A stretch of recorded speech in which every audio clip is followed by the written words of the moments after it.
हाय, मैं हूँ डॉक्टर प्रगति और इस शो के जरिए मैं तुम्हारी बॉडी और सेक्सुअल हेल्थ से जुड़े सवालों के जवाब देती हूँ। पता है, मैंने अक्सर देखा है फिजिकल रिलेशनशिप से जुड़े सवाल लड़कियां या तो अपने दोस्तों से पूछती हैं या फिर इंटरनेट पर छुप छुप कर देखती हैं। पर इन सभी सवालों के एक्यूरेट आंसर तुम्हें सिर्फ लेडी डॉक्टर दे सकती हैं। तो टेढ़े मेढ़े रास्ते छोड़ो और सुनो डॉक्टर प्रगति की।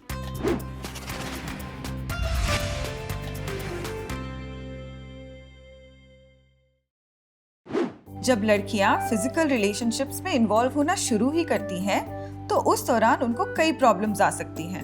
पर वो अपने दोस्तों से गलत एडवाइस लेके इन्हें नॉर्मल या मामूली समझ के अनदेखा कर देती हैं। हमारा पहला सवाल भी फर्स्ट टाइम सेक्स से ही जुड़ा है। क्या फर्स्ट टाइम सेक्स में ब्लीडिंग होना जरूरी है? और अगर ना हो तो?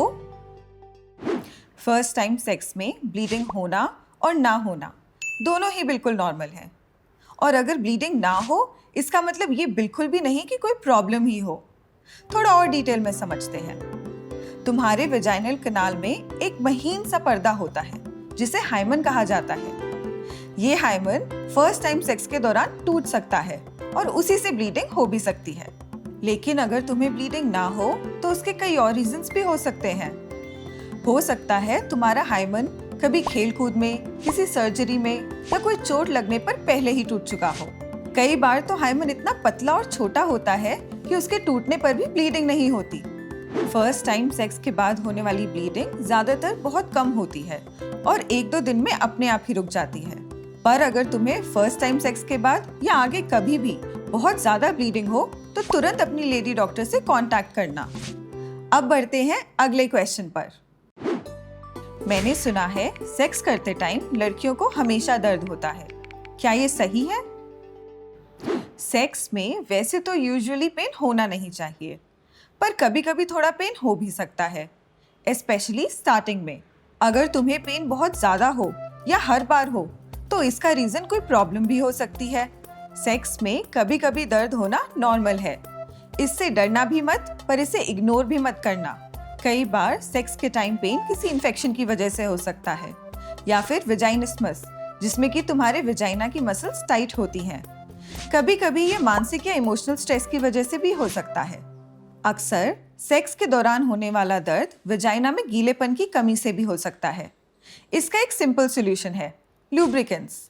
ये ऐसे जेल्स और क्रीम्स होते हैं जिनसे कि वेजाइना में गीलापन पैदा होता है। ये तुम्हें किसी भी अच्छे केमिस्ट के पास आसानी से मिल जाएंगे। सेक्स के दौरान पेन होना कोई घबराने या शर्माने की बात नहीं, बस इसको बर्दाश्त मत करना। अपनी डॉक्टर को तुरंत कांटेक्ट करना ताकि इसका असली रीजन पता चल सके और प्रॉब्लम सॉल्व हो जाए। अगले 2 क्वेश्चंस सेक्स के बाद लिए जाने वाले एक इम्पॉर्टेंट डिसीजन के बारे में है, जो है इमरजेंसी कॉन्ट्रासेप्टिव्स का इस्तेमाल। तुम्हारा पहला सवाल है, ये 72 आवर वाली पिल्स को महीने में कितनी बार ले सकते हैं? इनके कोई साइड इफेक्ट्स होते हैं क्या? और तुम्हारा दूसरा सवाल है, अगर मैं साल में सिर्फ 2-3 बार ही फिजिकल होती हूँ तब तो 72 आवर वाली पिल्स लेने में कोई प्रॉब्लम नहीं है ना? ये एक बहुत कॉमन गलती है। लड़कियां इसे जाने अनजाने में अक्सर कर जाती हैं। इन 72 आवर पिल्स का नाम इमरजेंसी कॉन्ट्रासेप्टिव पिल्स एक रीजन से है। इन्हें हर टाइम लेना सही नहीं। मैं समझाती हूँ। पहले तो ये गोलियां उतनी इफेक्टिव नहीं होती जितने की और कॉन्ट्रासेप्टिव मेथड्स, जैसे कि कॉन्डोम्स। इनको लेने के बाद भी तुम्हारे मन में डाउट बना रहेगा। और दूसरा, इन गोलियों के कुछ अपने साइड इफेक्ट्स भी हो सकते हैं। उल्टी जैसा लगना, उल्टी हो जाना, थकान होना, चक्कर आना, पेट या छाती में दर्द होना, अगले पीरियड्स की डेट बदल जाना, पीरियड से पहले स्पॉटिंग होना और अगले पीरियड में बहुत ज्यादा ब्लीडिंग होना, ये सारे इनके साइड इफेक्ट्स हो सकते हैं। तो अपने आप को इतनी परेशानी में क्यों डालना? इसलिए ये गोलियां तभी लेनी चाहिए जब कोई गलती हो जाए, जैसे कि कॉन्डम फट जाए। कॉन्डम की जगह इन्हीं को रेगुलरली इस्तेमाल करना बिल्कुल ठीक नहीं होगा। तो हिम्मत करो और अपने लिए कॉन्डम खरीद ही लो।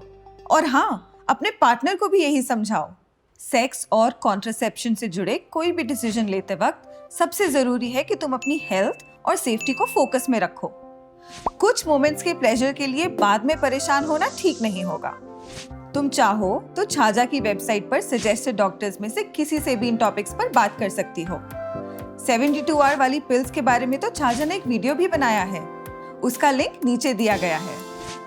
तो याद रखना, अपनी हेल्थ और सेफ्टी का सबसे ज्यादा ध्यान रखना, और कोई भी क्वेश्चंस आए तो हमसे जरूर पूछ लेना। जल्द ही मिलते हैं, बाय। हेल्थ और सेफ्टी से जुड़ी और वीडियोस देखने के लिए यहाँ क्लिक करो और लाइक, शेयर एंड सब्सक्राइब करो छाजा के चैनल को।